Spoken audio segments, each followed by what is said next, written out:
NCERT syllabus 9th standard chapter 2 polynomials exercise 2.5 உடைய previous continuation தான். அதாவது expand using suitable identities அப்படின்னு சொல்லிட்டு அதில் last subdivision என்ன கொடுத்துருக்காங்கன்னு பார்த்தீங்கன்னா 1/4a minus 1/2b plus 1 the whole square. So ஏற்கனவே இந்த ஃபார்முலா நான் ப்ரீவியஸ் கிளாஸஸில் சொல்லியிருக்கேன். That is a plus b plus c the whole square. Simple வந்துட்டு இட்ஸ் நாட் இது.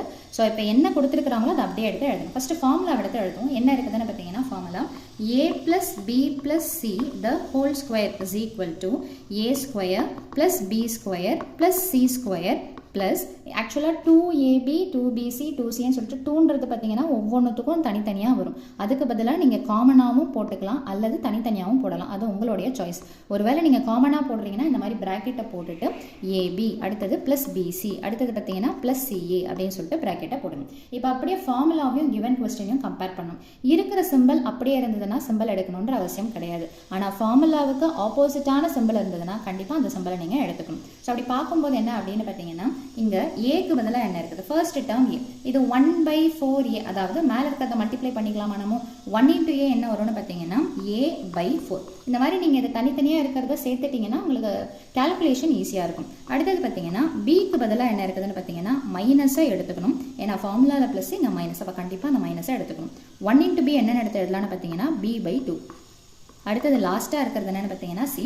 ஸோ சியோடைய வேல்யூ என்னென்னு பார்த்தீங்கன்னா 1. இப்போ அப்படியே அந்த கொஸ்டினை ரீரைட் பண்ணி இந்த ஃபார்முலாவில் சப்ஸ்டியூஷன் பண்ணிங்கன்னா ஆன்சர் ஓவர். ஸோ அப்போ என்ன அப்படின்னு பார்த்தீங்கன்னா 1/4a minus 1/2b plus 1 the whole square. எப்போவுமே எடுத்து எழுதும்போது கிளியராக எழுதணும். எது லெஃப்ட் சைடு எது ரைட் சைடு, எதுக்கு பதிலாக எதை சப்ஸ்டியூஷன் பண்ணுறோம், இந்த மாதிரி எல்லாத்தையுமே கிளியராக எடுத்து எழுதுனீங்கன்னா உங்களுக்குமே அந்த கிளாரிட்டி ஆஃப் அண்டர்ஸ்டாண்டிங் கிடைக்கும். திருத்துறவங்களுக்கும் அந்த ப்ரெசன்டேஷனை பார்த்து அவங்க இம்ப்ரெஸ் ஆகிறதுக்கும் வாய்ப்புகள் இருக்குது. ஸோ அதனால் எழுதும்போது தெளிவாக எடுத்து எழுதணும். ஸோ இதை எழுதிட்டிங்களா? அப்படியே அந்த ஃபார்முலாவில் நம்ம சப்ஸ்டியூஷன் பண்ண போகிறோம். ஸோ என்ன அப்படின்னு பார்த்தீங்கன்னா a ஸ்கொயர், அப்போ ஏக்கு பதிலாக என்ன இருக்குது?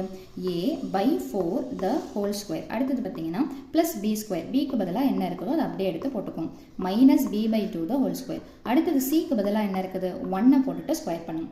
அடுத்த டேர்ம் நான் கீழே இறக்கி எழுதிக்கிறேன். ஸோ அப்போ என்னென்னு பார்த்தீங்கன்னா 2 நான் வெளியே காமனாக எடுத்துக்கிறேன். ஸோ அப்போ என்ன வரும்னு பார்த்தீங்கன்னா ப்ளஸ் 2 into ab அப்படின்னா என்ன அர்த்தம்? இதையும் மல்டிப்ளை பண்ணணும். ஸோ ப்ராக்கெட் போட்டே போடுங்க.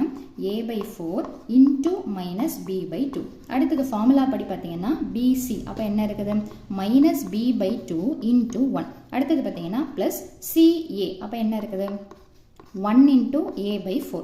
ஸோ இந்த பெரிய ஸ்கொயர் ப்ராக்கெட்டுக்கு இந்த ஸ்கொயர் ப்ராக்கெட்டை நம்ம கேன்சல் பண்ணணும். ஸோ இப்போ அதை சிம்பிளிஃபை பண்ணி போட போகிறோம். ஸோ என்ன அப்படின்னு பார்த்தீங்கன்னா ஏவை ஸ்கொயர் பண்ணால் a ஸ்கொயரு, 4 ஸ்கொயர் பண்ணிங்கன்னா 16. ஸோ 4 ஸ்கொயர்னா என்ன அர்த்தம்? 4 into 4. ஓகேங்களா? ஸோ அப்போ இங்கே பார்த்தீங்கன்னா ப்ளஸ் இருக்குது, ஆனால் இங்கே மைனஸ் இருக்குது. அதுக்கும் மேலே பவர் இருக்கிறதுனால நம்ம போர்ட் மாஸ் அல்லது பிட் மாஸ் ரூல் படி முதல்ல பவர், அதாவது ப்ராக்கெட்டு, அதுக்கு அடுத்தது பவரில் இருக்கிறதா நீங்கள் ஃபஸ்ட்டு கிளாரிஃபை பண்ணிக்கணும். ஸோ அப்போ மைனஸ் ஸ்கொயர் பண்ணும்போது என்ன வந்துடும் பார்த்தீங்கன்னா ப்ளஸ்ன்னு சொல்லிட்டு வந்துடும். ஸோ அப்போது கண்டிப்பாக வெளியே இருக்கிற ஆன்சர் என்னவாக தான் இருக்கும்னு பார்த்தீங்கன்னா இந்த ப்ராக்கெட்டை ரிமூவ் பண்ணிங்கன்னா ஆன்சர் என்னவாக தான் இருக்கும்னு பார்த்தீங்கன்னா ப்ளஸ்ஸாக தான் இருக்கும். அப்போ பியை ஸ்கொயர் பண்ணிங்கன்னா என்ன வரும்னா b ஸ்கொயர், 2 ஸ்கொயர் பண்ணால் என்ன வரும்னு பார்த்தீங்கன்னா 4 ப்ளஸ் 1 ஸ்கொயர் பண்ணால் 1 ப்ளஸ் நான் என்ன சொன்னேன் 2 வெளியே காமனாக எடுத்துருக்கிறோம். ஸோ ப்ராக்கெட் எடுத்து போட்டுக்கணும். திஸ் இன்டு திஸ் அப்படின்னா ப்ளஸ் இன்ட்டு மைனஸ் என்ன வந்துடும்னா மைனஸ். எதுவுமே கேன்சல் பண்ண முடியாது. காரணம் என்னென்னா மேலே ஆல்ஃபபெட்ஸாக இருக்குது, கீழே நம்பர்ஸாக இருக்குது. So just multiply the numerator and multiply the denominator.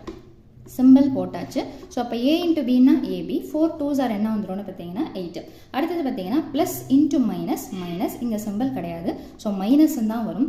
1ஆல் எதை மல்டிப்ளை பண்ணாலும் சேம் வேல்யூ தான் வரும். So that is minus b/2. So அடுத்தது பார்த்தீங்கன்னா இங்கே எல்லாமே பாசிட்டிவ். ஸோ ப்ளஸ்ன்னு போட்டுக்கோங்க. 1 into anything என்ன தான் வரும்னு பார்த்தீங்கன்னா same, that is a/4. So இப்போது இந்த இடத்துல எந்த கேல்குலேஷனுமே கிடையாது ஃபர்ஸ்ட் 3 டைம்ஸ். ஆனால் இந்த இடத்துல 2 இருக்குது இல்லைங்களா? இப்போ நம்ம ஃபார்முலா என்ன சொன்னோம்? 2ab plus 2bc plus 2ca, which means இந்த 2ன்றது மூணுத்துக்குமே மல்டிப்ளிகேஷன் டேர்மில் வருது. அப்போ இங்கே மூணுத்துக்கு கீழேயும் பார்த்தீங்கன்னா 2ஆல் கேன்சல் ஆகிற மாதிரி வருதுங்களா? ஸோ ஈச் டேர்மை நம்ம 2ஆல் டிவைட் பண்ணி தான் ஆகணும், கேன்சல் பண்ணி தான் ஆகணும். இப்போ நம்ம உள்ளே எடுத்துகிட்டு போய் போட்டோம்னா நமக்கு சம் இன்னும் கொஞ்சம் பெருசாக போகும். ஸோ அதனால தான் நான் காமனாக எடுத்து போடுறேன். ஸோ நெக்ஸ்ட் ஸ்டெப் என்ன அப்படின்னு பார்த்தீங்கன்னா இந்த ஃபர்ஸ்ட் 3 டேர்ம்ஸை டிஸ்டர்ப் பண்ணாதீங்க.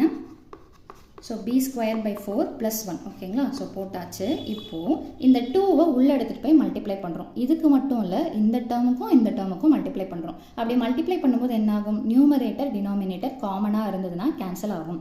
அப்போ 2 8 கேன்சல் ஆச்சுன்னா என்ன வரும்னா 4ன்னு சொல்லிட்டு வரும். அதுக்கு முன்னாடி சிம்பிளை பாருங்கள், இங்கே ப்ளஸ்ன்னு இருக்குது. அப்போ ப்ளஸ் இன்ட்டு மைனஸ் என்ன வந்துடும்னு பார்த்தீங்கன்னா மைனஸ்ன்னு சொல்லிட்டு வந்துடும். ஸோ இதை கேன்சல் பண்ணிங்கன்னா என்ன வரும்னு பார்த்தீங்கன்னா minus AB by 2 1s are 2, 2 4s are 8. அப்போ மேலே 1ன்றத போடணுன்ற அவசியம் கிடையாது. அடுத்தது சிம்பிளை ஃபஸ்ட்டு முடிச்சிடலாம். Minus into plus, plus into minus என்ன வரும்னா மைனஸ். மேலே என்ன இருக்குதுன்னு பார்த்தீங்கன்னா பி, இந்த மேலே இந்த கீழே கண்டிப்பாக கேன்சல் ஆகும். ஏன்னா நீங்கள் உள்ளே எடுத்துகிட்டு போகும்போது அதை ஒரு ஸ்டெப்பாக போட்டு நீங்கள் போடணுன்னாலும் போடலாம். இல்லைனா ஏன்னா ஸ்டெப்பாக போட்டிங்கன்னா திரும்பவும் இதை பெருசாக எடுத்து எழுதணும். அதுக்கு பதிலாக நீங்கள் டைரெக்டாக கேன்சல் பண்ணிக்கலாம். ஸோ 2வும் 2வும் கேன்சல் ஆச்சுன்னா என்ன வரும்னு பார்த்தீங்கன்னா கீழே 1ன்னு வரும். அந்த 1 போட்டாலும் சரி போடலனாலும் சரி. அடுத்தது ப்ளஸ் இன்ட்டு ப்ளஸ் என்ன வரும்னு பார்த்தீங்கன்னா ப்ளஸ். மேலே இருக்கிற ஏவை ஃபஸ்ட்டு அப்படியே எடுத்து எழுதுங்க.